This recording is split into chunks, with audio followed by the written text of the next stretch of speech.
তোমার বয়স যদি 18 থেকে 28 হয়, এই ভিডিওটা মন দিয়ে দেখো, কারণ সত্যি তোমার কপাল খুলে যাবে। শোনো, মরীচিকা আর অবহেলার মধ্যে কোনো পার্থক্য নেই। মরীচিকা যেমন ধীরে ধীরে লোহাকে ক্ষয় করে, ঠিক তেমনি অবহেলা মানুষকে ভেতর থেকে ক্ষয় করে ফেলে। 2 হাত দিয়ে হয়তো একসাথে 10 জনকে মারা যায় না, কিন্তু 2 হাত দিয়ে যদি মন থেকে চেষ্টা করা যায়, তাহলে একসাথে 100 জনের মনও জয় করা সম্ভব। প্ল্যান করে ঠকানো যায়, কিন্তু মনে রেখো, প্ল্যান করে কখনো ভালোবাসা যায় না। একজন শিক্ষক ক্লাসে এক মেয়েকে জিজ্ঞেস করলেন, মা, তোমার কি বিয়ে হয়েছে? মেয়েটি লজ্জা পেয়ে উত্তর দিল, জি স্যার, আমার একটা 2 বছরের ছেলে আছে। শিক্ষক হঠাৎ উঠে দাঁড়ালেন, হাসি মুখে বললেন, আজ আমরা আমাদের প্রিয় মানুষদের নাম জানব। মাগো, আজকে তুমিই শিক্ষক। এই নাও চক আর ডাস্টার। বোর্ডে গিয়ে তোমার জীবনের সবচেয়ে প্রিয় 10 জন মানুষের নাম লিখে দাও। মেয়েটি বোর্ডে লিখল বাবা, মা, স্বামী, সন্তান, বন্ধু, আত্মীয় আর কিছু কাছের মানুষদের নাম। শিক্ষক বললেন, এদের পাশে তাদের পরিচয় লিখে দাও। লেখা শেষ হতেই শিক্ষক বললেন, এবার 10 জনের মধ্য থেকে 5 জনের নাম মুছে দাও। মেয়েটি একটু ভাবলো, তারপর প্রতিবেশী আর কিছু ক্লাসমেটের নাম মুছে দিল। শিক্ষক আবার বললেন, আরো 3 জনের নাম মুছে দাও। মেয়েটি এবার থমকে গেল, হাত কাঁপতে লাগলো। ধীরে ধীরে সে তার বেস্ট ফ্রেন্ডের নাম কেটে দিল, আর কাঁপা কাঁপা হাতে বাবার নাম, মায়ের নামও মুছে ফেলল, আর চোখ বেয়ে টপ টপ করে জল গড়িয়ে পড়তে লাগলো। ক্লাসে সবার মধ্যে নীরবতা, উত্তেজনা টান টান। বোর্ডে এখন মাত্র 2 জনের নাম বাকি, স্বামী আর সন্তান। শিক্ষক বললেন, এবার আর একজনের নাম মোছো। কিন্তু মেয়েটি আর পারল না, বোর্ডের সামনে দাঁড়িয়ে কাঁদতে লাগলো। শিক্ষক এগিয়ে গিয়ে বললেন, মাগো, এটা তো শুধু একটা খেলা। তোমার প্রিয় মানুষদের নাম মুছে দিতে বলেছি, মেরে ফেলতে তো বলিনি।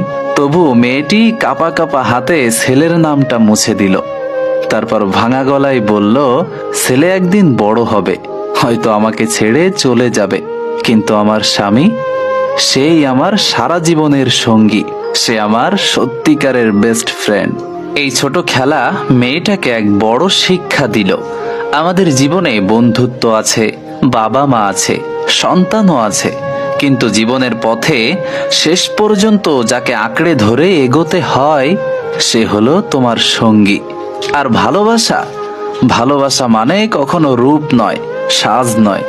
ভালোবাসা মানে ঝগড়া করে দূরে সরে যাওয়া, আবার একটু পরেই একে অপরকে ভীষণভাবে মিস করা, তারপর মান অভিমান ভুলে আবার এক হয়ে যাওয়া।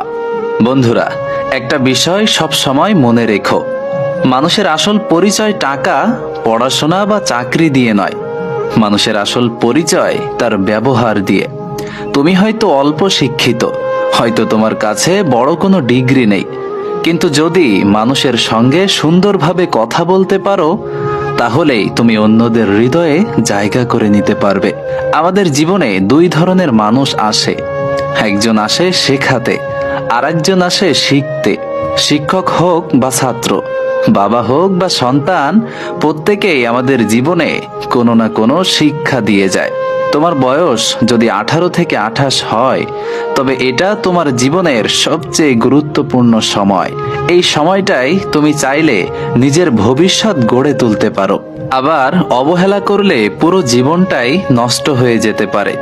ভালো কাজ করলে হয়তো সঙ্গে সঙ্গে ফল পাবে না, কিন্তু বিশ্বাস করো, একদিন না একদিন সেই ভালো কাজ তোমার জীবনে ফিরে আসবেই। যেমন বীজ বপন করলে সঙ্গে সঙ্গে গাছ পাওয়া যায় না, সময় লাগে, ধৈর্য লাগে, পরিশ্রম লাগে। একটা কথা মনে রেখো, সবার সামনে বুদ্ধিমান হয়ে দেখানোটা বড় কথা নয়।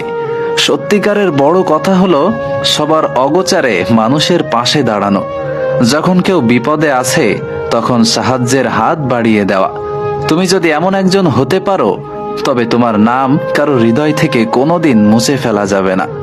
তুমি যদি সত্যিকারের কাউকে ভালোবাসো তাহলে তাকে বারবার প্রমাণ করার দরকার নেই।